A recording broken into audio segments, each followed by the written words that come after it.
Joining us today is Chief Philip Lukens. I am extremely excited to have him on the show today. Chief Lukens is a seasoned leader in law enforcement technology integration.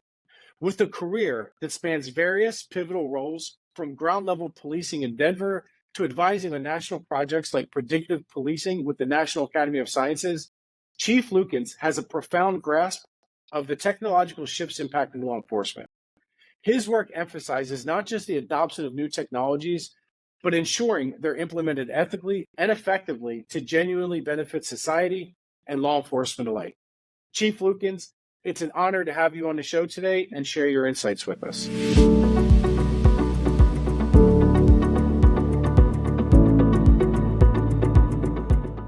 Welcome back to the Wild Dog AI podcast. Today on the show, we have Chief Lukens, who has written a lot of articles recently about the adoption of artificial intelligence and other technologies into law enforcement. We're going to discuss the balance between innovation and ethics in intelligence and law enforcement. And so before we dive into some of these topics, Chief Lukens, can you just share with our audience a little bit about who you are and some of the work you've been doing recently?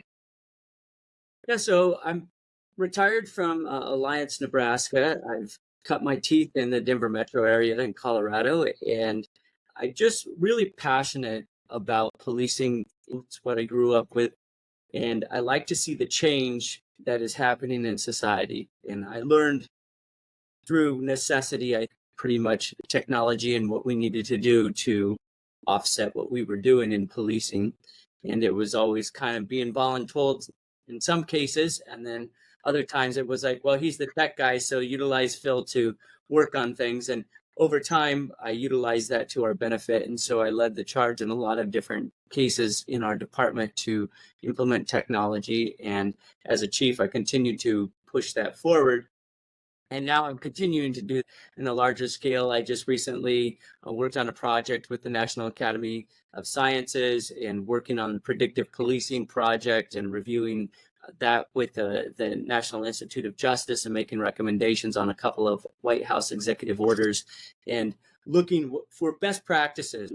I also was part of a collaborative for Rand Corporation that was also working on an executive order for the White House on exploring central digital bank currencies. And what does that look like? And what would happen if the U.S. were actually to implement central digital bank currency? And how would that affect local law enforcement? All of these little projects that we're looking at, up to and including kind of forecasting things forward. What are we doing with auto transcription, or what are we doing to maximize just getting our caseload reduced? And then all the way up to and including small agencies. A huge percentage, I know it's over 40% of agencies in the United States have less than 10 police officers.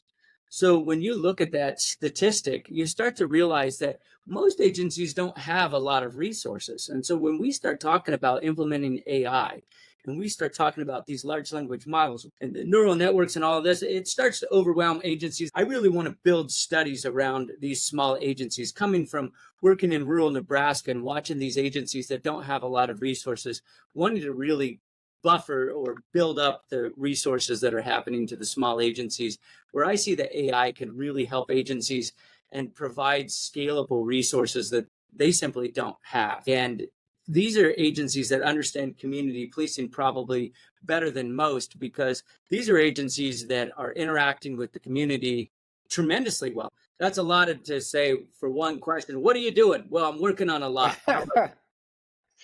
No, that was great, Chief Lukens. And there's so many conversation pieces of what you just laid out. I love to dive into, I think, really kind of one of the things that's at the heart of the matter that we've actually had some conversations with other guests on our podcast about is the language models. You touched on the bias, the inherent rate, the way that these models are trained and how that impacts the output, like whether it's translating dash cam footage or whether it's generating a police report. I don't know that a lot of people understand that we have general purpose models and we have special purpose models.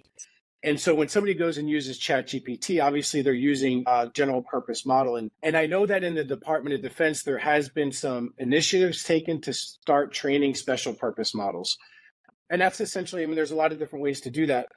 But Is in the law enforcement community, have you come across any work that's being done to take like a company like Mistral or Databricks and fine tune a smaller model for a particular purpose, as opposed to relying on just the general purpose models like Gemini and ChatGPT? Because as we've seen with Gemini, there's a lot of inherent biases built into that model. The deep learning that occurs there involves a lot of deep biases. So that obviously impacts the output.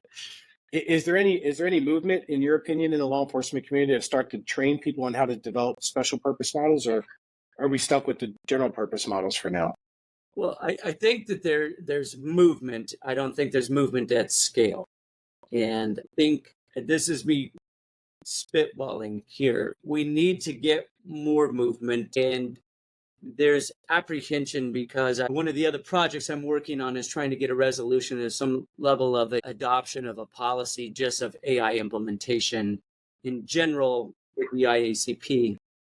And one of the other projects that I'm working on with the IACP is I'm on the AI working committee. And so we're going through and just building a framework to understand just so we can get information out to the chiefs. And that's probably going to still, I bet we're close to a year out of getting a framework out there. Why I lay that groundwork out there is just to say most chiefs are pretty close to deer in the headlights with the AI, and understandably so. And this is not in any way discrediting chiefs.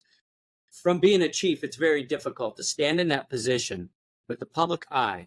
There's a lot of pressure of making them. When you're dealing with something so disruptive as AI, and having just worked on the situation with the predictive policing that came out 15 years ago, right? And we recognize that police departments are already using AI. And in some cases, there are going to be backlashes, and are some backlashes that are already happening from using AI. So police departments are trying to carefully navigate already what they've done. How do we disclose this? What do? We didn't realize, we didn't know. I mean, you and I both know even, spell check is a level of AI, right? And so how do we explain what we're doing and how, and what's the level of disclosure and what's acceptable and what's not? Nobody knows. And so when you start talking general purpose and special purpose, and my God, what do I do? And so the chiefs are like, I don't know. And what do I try? And how do I try it? And so who's doing it what? And so when it gets to that, the fact of the matter is, well, we don't have enough studies out there. And, we need to get more studies out there. We need to get agencies willing to try. It's one of the things that we're working with the NIJ, and I'm working with a group, and hopefully we can get several vendors on board to work with me specifically. And I'm gathering a group to do so we can get vendors that actually want to help spearhead studies that can stay anonymous. And why I say this is that agencies actually get to stay anonymous because they're scared. They want to try and participate in a study, but get a level of anonymity. And it's not to hide anything. It's more to be able to say, what does this look like? And what are the working pieces? And what are these components? So we can actually understand them, dissect them, and then provide the information. This is actually what this looks like. And in some cases, I think we have to be able to provide some synthetic data to help the agencies understand. And I don't know that we've been able to do that in some cases to be able to even show what that looks like. And so there's a lot of apprehension. So a long answer to a short question is more, I think that it's something that is just in exploratory mode. And I don't know that there's very many agencies that are trying it out, but it is something that we need to step into further. Absolutely. But if you ask me, could I name you 15 agencies that are doing it? I probably. Yeah. Yeah, it's interesting over the past year, and I completely agree with you, Chief Lukens. I know that when I first started learning about generative AI, I took a bunch of courses, and I had some free time to do this, and it took me a couple months to really start to understand this technology. So I can't even imagine what situation a police chief is when they have a day job, and their day job is 18 hours a day probably, and then this technology is introduced to them, and everybody's kind of asking questions about it. If it took me several months of dedicating hours a day to learning this, And these guys have to learn it on their free time, which is very little. I can understand the apprehension because it is a lot. And we've been doing some polls internally with our company, mostly on LinkedIn. And it's kind of been an interesting shift. 6 months ago, when I asked people like, hey, how many people use generative AI in their daily workflows as a law enforcement officer or as intelligence? Almost everybody said no. And I don't think that that's necessarily reflective because when you have sidebar conversations, like, yeah, I'm kind of using it, but I don't want anybody to know, right? Because it's kind of like cheating. But what we've seen in the past few months is a lot of people are becoming more open about the fact that they are using it. And I think DoD is facing a similar problem. It's at the senior levels, you develop policy and regulations around the use of it and implement it appropriately, or you cannot do that, but people are probably going to use it anyway. And so there is a lot of risk there if there's not some policy around it. And so as we think about, you said you couldn't think of 15 law enforcement agencies right now that are using this type of technology. Are there any that you've engaged with? Are there any that are sort of taking the lead on this and really sort of diving in head first and trying to learn how to leverage this to make police officers more efficient and kind of reduce that workload so they can focus on other more important tasks that they're charged with doing on a daily basis? Yeah, I know some agencies that are starting to try implementation, and I would say one of the bigger things that we're watching agencies try to do is utilize report writing is probably one of the big things that they're trying to implement. Other things that they're trying to do would be, I would say, a little bit surrounding report writing's one, and then starting to try and work on investigative, like case clearances. But even that is in a lot of the preliminary stages, and of that, I think agencies are being very careful or quiet about what they're trying. So they may not say it's like full deployment in the investigative bureau. They might be saying, we're trying this on maybe two of our cold 20-year-old homicide cases or something like that, where they're trying to develop cold leads, that type of thing. But is it happening on some of those older things? Yes. I think when I'm talking about that I am trying to differentiate between two different paths. And there's a path of saying this is sanctioned by the agency and we're exploring utilizing AI to start helping us with our reports. And there's a handful of agencies that are doing that. There's a difference between that and agencies that are saying, we know our cops are using ChatGPT, and agencies that are saying, we're not sanctioning this whatsoever. The agencies that say, we recognize that our staff are doing something about it, and we want to try and regulate it and be careful about it, or at least trying to get something in, but we don't necessarily want it being a free-for-all, if you will, yet. We're just trying to say, we're aware that AI is here. We're putting a framework in so that way you don't start using ChatGPT and disclose, have ChatGPT help you write a report that's going to be putting sensitive information out into a public forum. And so agencies are grabbing that and embracing that. But that's not necessarily agencies embracing, utilizing AI.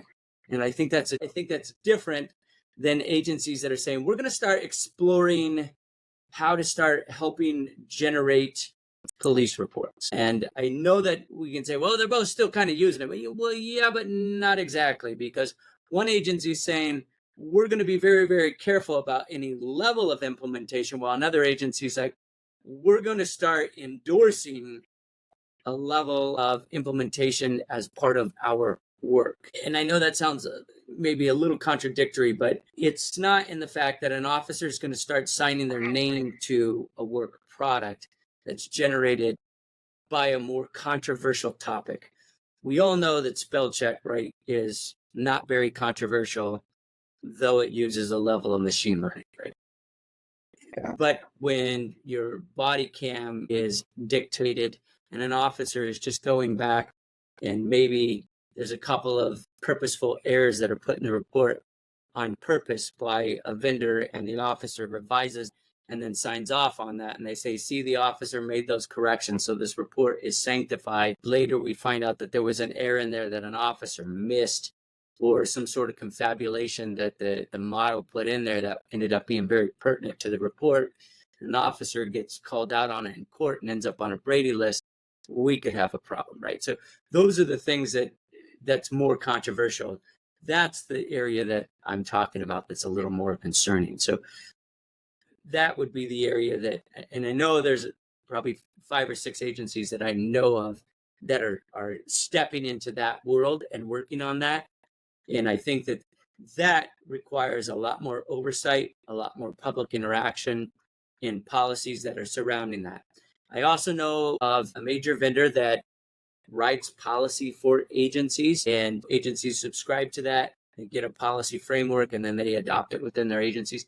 So that has also been occurring. And I don't know how many agencies have adopted that. That would be that vendor's purview to disclose that. But I do know that policy is out there and been floated.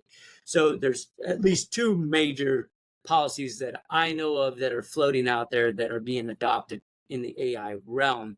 So we know that it's occurring and that it's happening in the police space. Yeah, I did have a chance to read through that GAI Model Policy, which I think is one of those policies.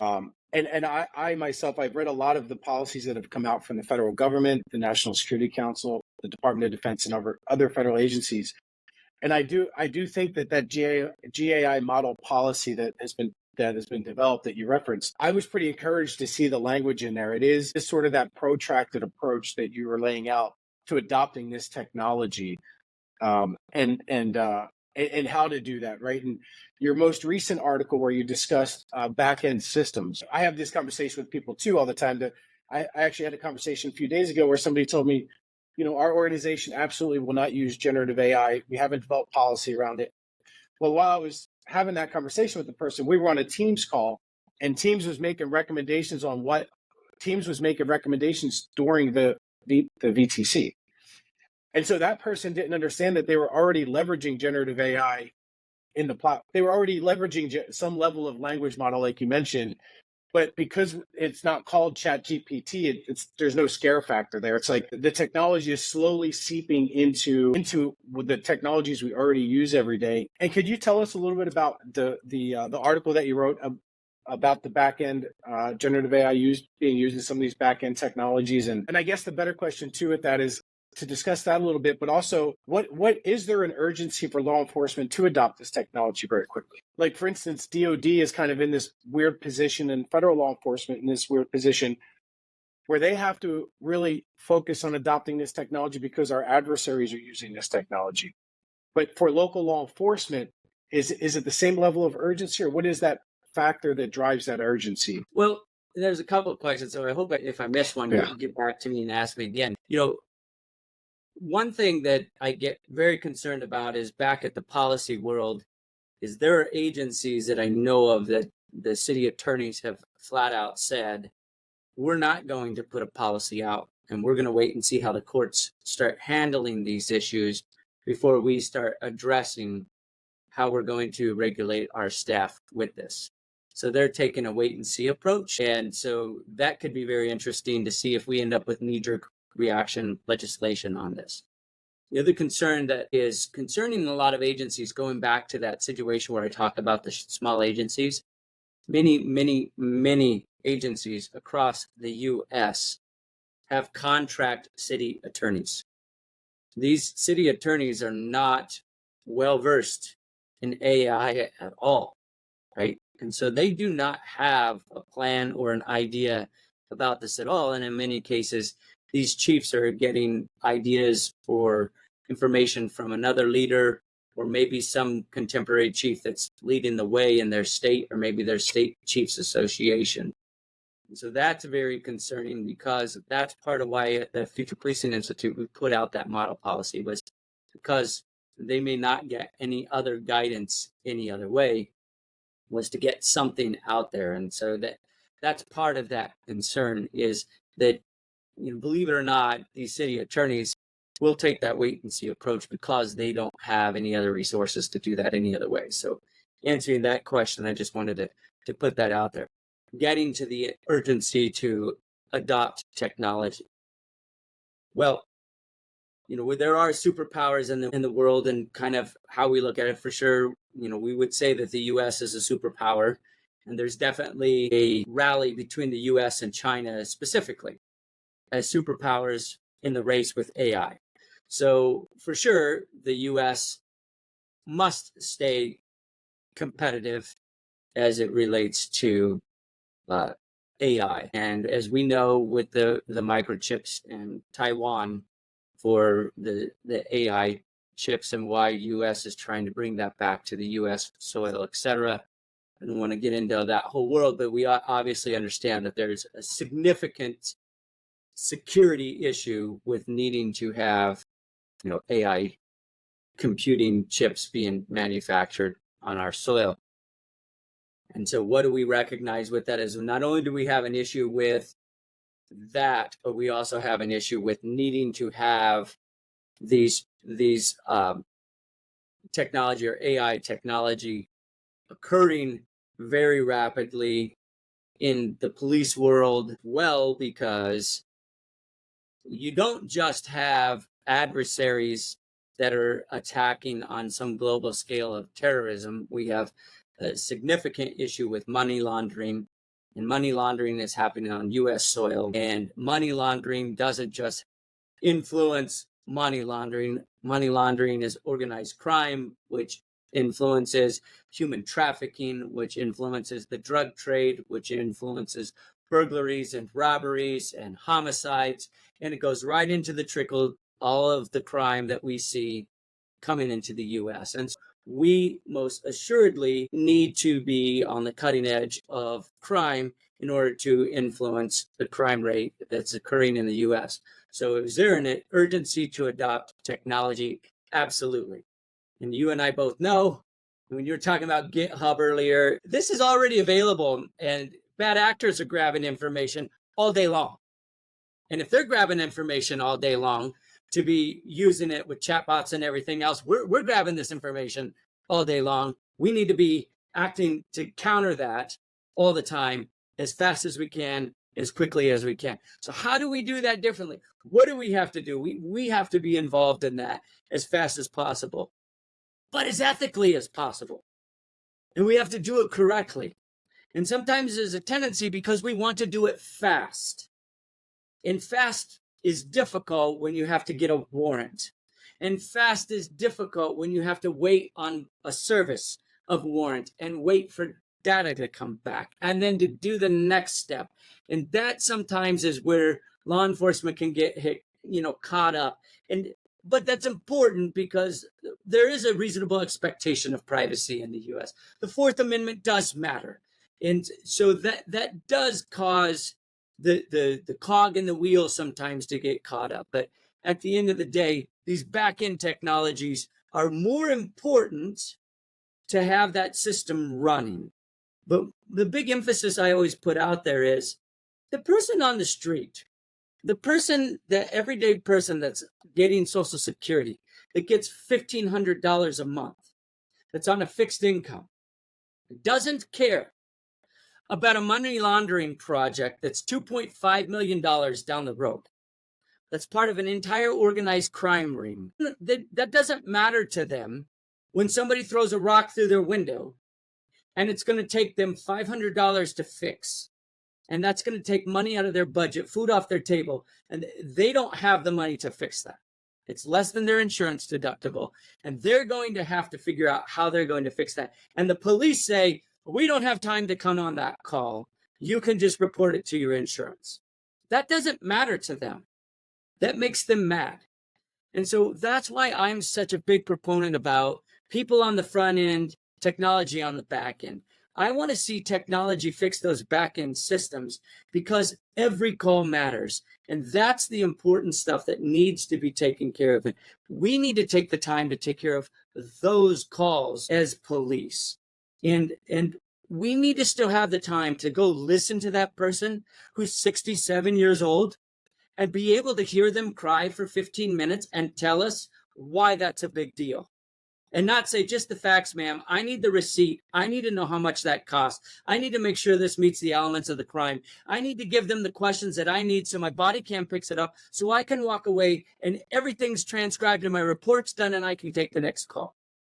That's not going to work. That's what's flattening, that flattening effect that's going to ruin police work, going to ruin the issues with our community, and it ruins the way that we interact with the community, and that's what causes the issue. And we want the situation to have the back-end system working for us, but not lose the human interaction, the human aspect that only humans can do.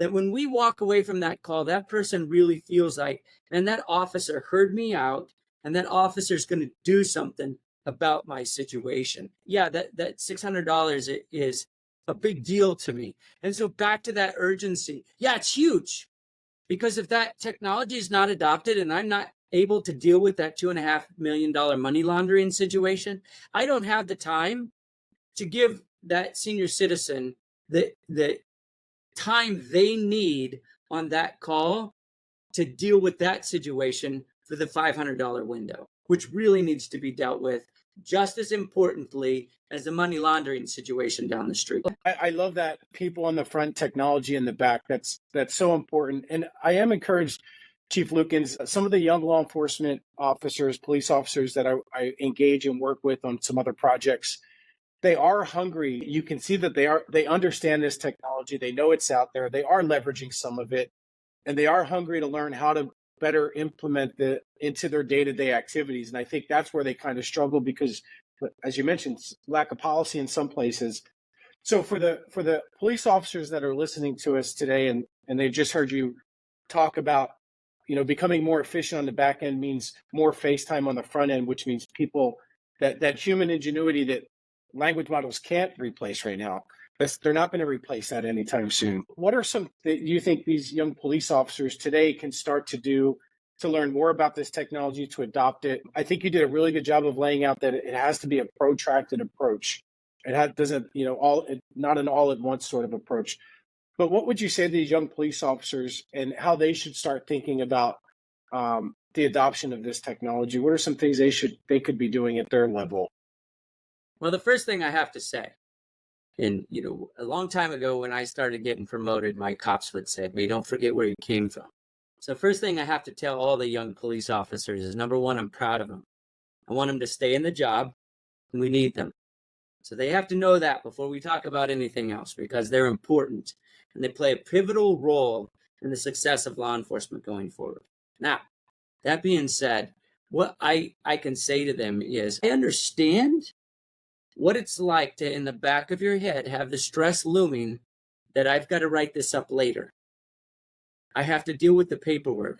And so what we want to do is design a framework and a system that's no longer a stress for them. That they can go on calls and focus on the person they're talking to and not worry about the paperwork. And I know this is probably not the most appropriate thing for a podcast, but it's an old police joke. And so I'm going to give an old police joke, but it is what it is. And the old joke used to be, being a police officer is like going to the bathroom. The job's not over until you do the paperwork. And the fact of the matter is it shouldn't be that way. This should be a job that you get to focus on every person you go to. The police officers of tomorrow are people that care about the community and want to make a difference. And we hear it all the time in the interviews. I want to make a difference. I don't think many police officers sit in a job interview and say, I want to be a professional report writer. I want to be a person that learns how to articulate to the nines. I never hear that in any interview. I've never heard it. But that's what we breed them to become. And we don't want that. We beat out of our officers the very thing we don't want them to have. We take away the very skill sets that they bring to the table. So when I say what I want an officer to have, I don't ever want them to lose sight of the compassion that they want to make a difference. I don't ever want that to get flattened. I want the officers to want to go to people and make a difference and be willing to talk to them and be willing to hear them. And I never forget one of the interviews I had with an officer. An officer said, I just want to hear their story. And after talking to this officer a few years he'd been on the job, that had changed. His demeanor had completely changed because he had gotten hardened by the job. And I don't want officers ever to lose sight of saying, I want to hear their story. Our job as administrators is to put systems in place, utilize AI to put systems in place so the officers are able to hear their story and take those stressors out so the officers can hear their story and problem solve. Say, I heard this story, and these are the things I think we need to do to be able to solve this problem. Not crime displacement, but actually solve a problem. And the officers are going to have the greatest ingenuity, the greatest ideas. When my officers, we were working, we had a situation, we had more fentanyl. People were dying with more fentanyl overdoses than we were of COVID for a period. So, man, we've got to do something about this. Officer came to me and said, we want to do something in the hotels.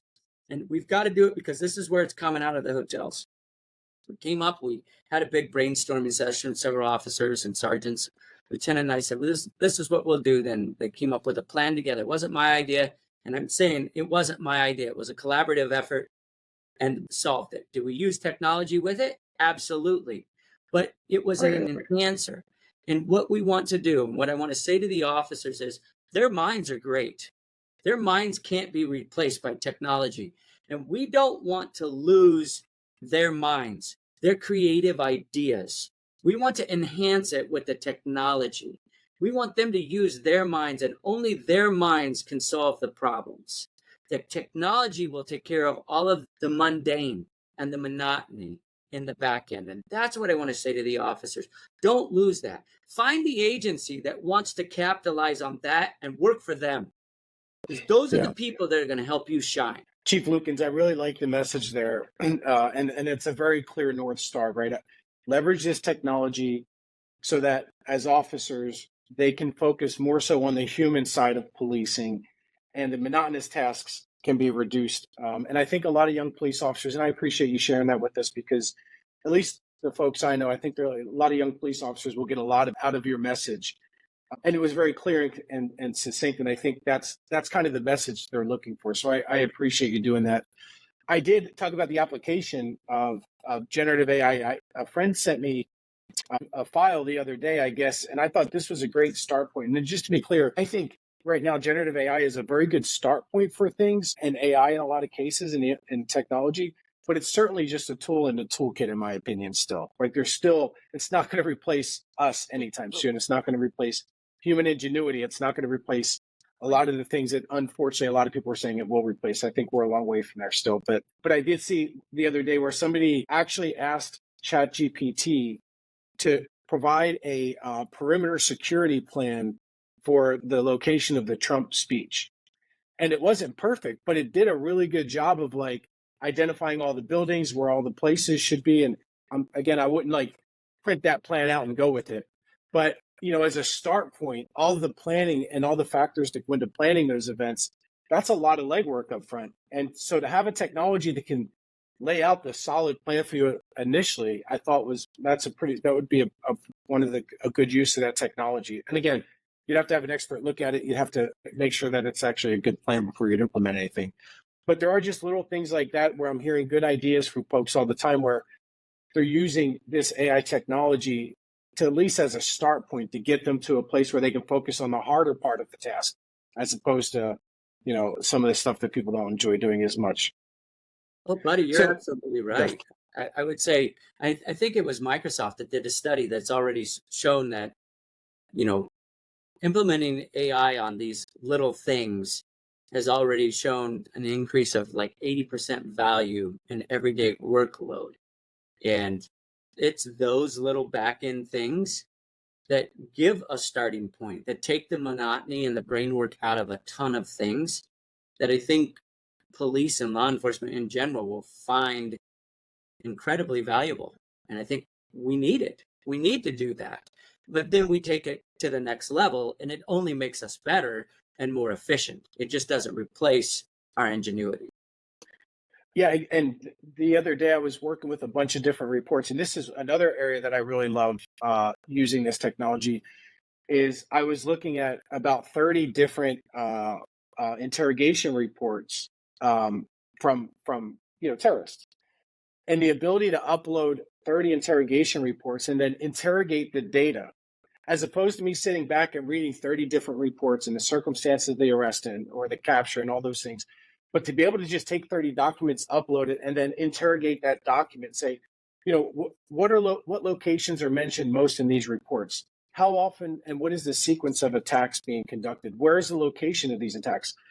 Again, I wouldn't just go with the answers, but the idea that I can take a whole bunch of policing data from a city and then interrogate that data to ask very specific questions, to me is just that's one of the things I get encouraged about with this technology, is because I know back in the day, reading all of those reports, that's hard. It takes a long time and it's monotonous.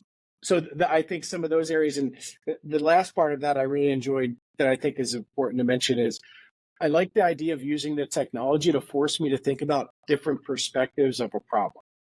So having that sort of co-pilot feature, right? I have my own inherent biases. I have my own thoughts and bring my own sort of experiences to the table. But I did an exercise with ChatGPT a couple of months ago where I said, okay, this is kind of how I'm thinking about why this event occurred the way it did. What are some other reasons that this event may have been, or this group may have conducted this attack? And just to kind of open up my mind to like, oh, wow, I wasn't even considering these four other reasons or these four other motivations. To me, I think that's another pretty awesome benefit to this technology. And so I just think that as people adopt it more, I think it will save us a lot of time and hopefully make us better at our jobs as a whole. Oh, absolutely. And I think it's those little things that agencies are just starting to touch on and just starting to play with. But again, there's a lot of apprehension and they're wanting to see the tests on it. And there's not a lot of studies out there. So they're trying to kind of muddle through it. But I will tell you, and some of that is because they don't understand the difference between open AI, and then these closed systems. But as that goes forward and people understand that better and understand these frameworks, that's going to explode. And within the next 5 years, or maybe even 3 years, we will see that become even more. The investigative assistants, investigative bureaus are probably going to be reduced by at least half, because officers will be able to conduct so much more investigations on the street before anything is ever forwarded investigative bureaus. And you're absolutely right. It's not even like exciting. It's like kind of the goose that lays the golden egg. It's tremendous. Having played with some of these things and seen some of these, the investigations where, you're just scratching the surface, and it's probably a whole nother discussion. You can scan 10,000 pages of notes and start pulling correlations between notes and video, etc., and start getting leads pulled together on a cold case that's 20 years old, and all of a sudden you now have some leads that you can start following up on that helped you, which would have taken maybe 500 human hours to compile. You now have a hope on, and we all know that a human can't even we say it would take 500 human hours, but the other side of that is well, if a human wasn't distracted during that 500 hours, right?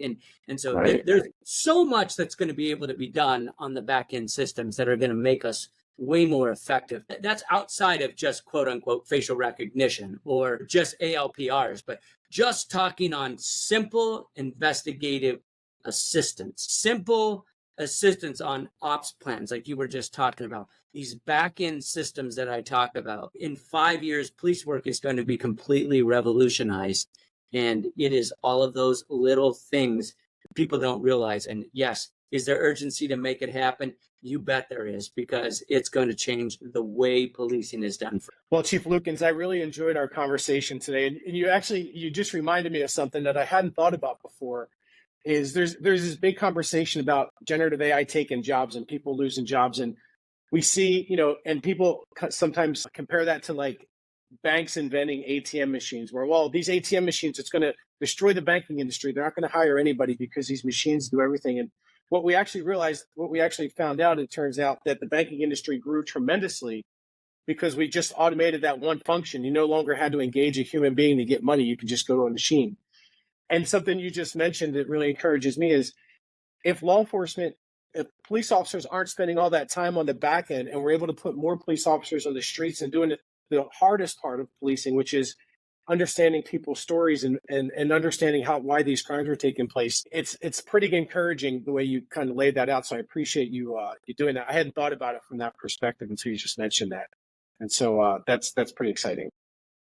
No, I do think that, there's not a need to cut personnel. And I do think that you will see reallocation of personnel to the street, which will be very, very valuable. I do fear that some cities that are mismanaged and cities that are going to engage in contracts, perhaps inappropriately, may end up cutting positions because they don't know how to implement strategically. And that concerns me. And so that's going to cause AI to get a bad rap. And I hope to help put strategies out there so that doesn't happen. But, there are always people that, don't always implement appropriately. But with that being said, no, it doesn't have to be that way. It doesn't. Well, Chief Lukens, I really enjoyed our time together today. And I think for the folks that listen to our podcast, some of the information you shared was very encouraging. A lot of the points, I think people are going to walk away from this with a lot of encouraging tidbits. I've also had a chance to read your Substack page. You've been writing some really, really good articles about the adoption of these technologies. Can you just share with our audience where they can learn more about you, email address, contact information? Because I'm sure after they hear our discussion, they're going to at least read your articles because I found them fascinating. I'm sure they will as well. Sure. People are always welcome to follow me on LinkedIn. I always am posting on LinkedIn, and they can also go to my Substack, and that's just Substack, Philip Lukens, and they can reach out there, and you can pretty well get a hold of me either by commenting through LinkedIn or on my Substack, and I'm happy to respond to anybody or chat with them any way that I can. I love to collaborate with anybody, even positive or negative. I like to hear aspects and thought processes, and I most assuredly don't think I know everything, and I always like to hear other viewpoints because I'm always open to learning new thoughts. Thank you, Chief Lukens, for your time today. And just to be clear, for those that are listening and not watching, it's Lukens, Lukens. So thanks again, Chief Lukens. Enjoyed having you on the show, and I look forward to having a conversation again. Thank you for having me. So as we wrap up today's discussion on balancing innovation and ethics in intelligence technology, I want to thank Chief Lukens for sharing invaluable insights that remind us the future isn't just something we enter, it's something we create. Remember, while the front lines are where the action happens, it's the tech at the back that sharpens the edge. Here at Wild Dog AI, we continue to chase down the future. So stay with us on this hunt for knowledge. And until next time, keep your data sharp and your ethics sharper. Thank you for tuning in.